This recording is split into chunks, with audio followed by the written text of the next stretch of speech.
today's inauguration really is an absolutely historic moment for working class politics, and to understand, to really feel the moment that this is a turning point in the history of the United States. And I don't mean just the election of a socialist in city council, but everything that you've been mentioning, the Occupy movement, the movement to legalize marijuana use, marriage equality. This is all an indication that the people in this country are extremely frustrated and angry and outraged at the status quo, at the deepening income inequality, poverty, the political dysfunction of the Democratic Party and the Republican Party, and there's this deep search for alternatives. And the fact that we have been victorious in this grassroots campaign is really an indication that people are ready to start moving forward, moving into struggle. And so the real question is, how are we on the left, how are we going to take up this responsibility of organizing the vast numbers of people, especially young people, for whom there is no future, and how are we going to present those alternatives? Why did you decide to run as a socialist, Kshama? The first thing is I'm a member of Socialist Alternative, which is a nationwide organization of social and economic justice activists. And that by itself presents a really different way of organizing politics and political actions, where it is not simply up to me as some sort of superstar, but really a democratic decision among large numbers of people saying, you know, year after year, we are asked to vote for Democrats or Republicans, and nothing changes. Wall Street is making historically high profits since the recession broke out, and the burden of the recession has fallen squarely on the shoulders of ordinary working people. How do we come out of this? What is the way forward? And presenting a different type of electoral politics was extremely important to me and to everybody else who was involved in this campaign. And there were hundreds of people who worked on this campaign. And the important thing about running as a socialist is, for one, to show that there is a definite openness for clear alternatives, not only to the big business parties, but the system that they represent, the capitalist system.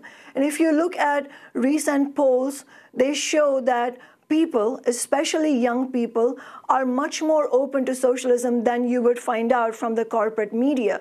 People are also fed up with the political dysfunction. 60% of Americans recently said that they are looking for a political alternative to the Democrats and Republicans.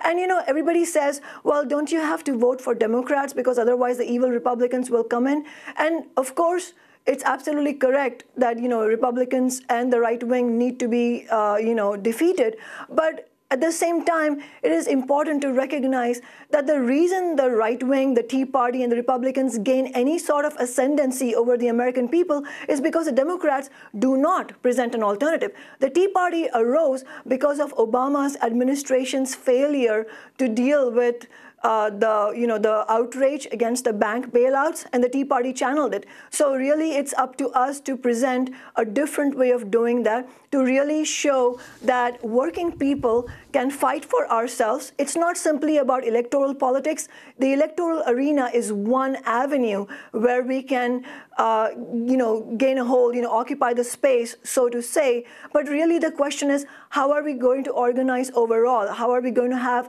a mass movement that will challenge the status quo of capitalism? The whole campaign for the minimum wage to be increased to $15. You've been an integral part of that. Explain what's happened, both at SeaTac and Seattle.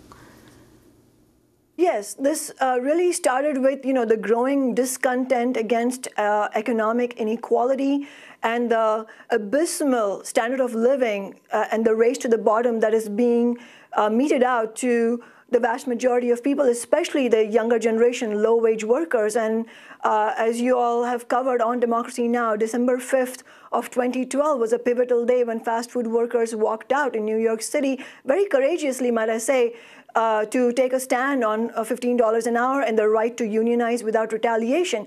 And that movement for $15 an hour has really captured the imagination of people all around the country.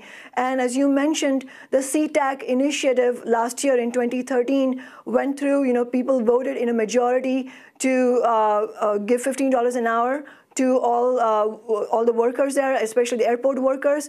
And in Seattle, our campaign, Socialist Alternatives campaign, has been campaigning for day one for $15 an hour for all workers in Seattle. We've also been campaigning for affordable housing and for taxing the wealthy to provide funding for transit and education.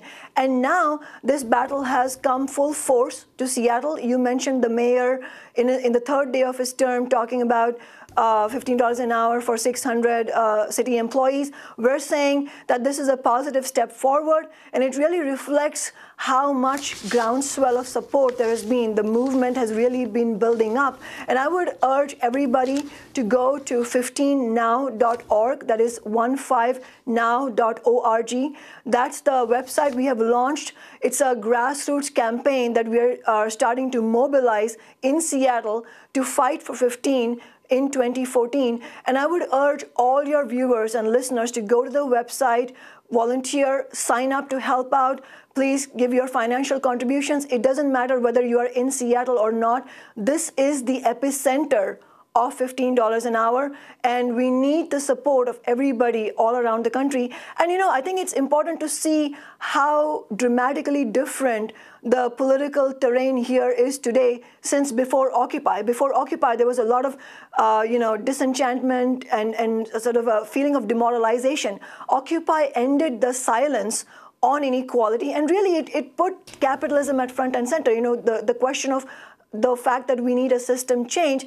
And what's happening in Seattle is, in a sense, is not unique in the sense that the social conditions that are preparing people to jump into struggle exist everywhere in the country. What's different about Seattle is that the workers and labor activists in SeaTac went forward with this ballot initiative, and Socialist Alternative and its supporters had the audacity to challenge the Democratic Party establishment and go forward with what is now a victorious campaign for a socialist in city council.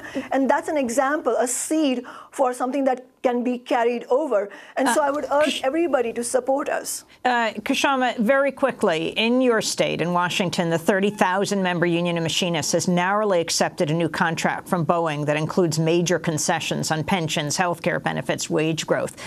Can you talk about this? The union had rejected Boeing's previous offer by like 2/3 in November.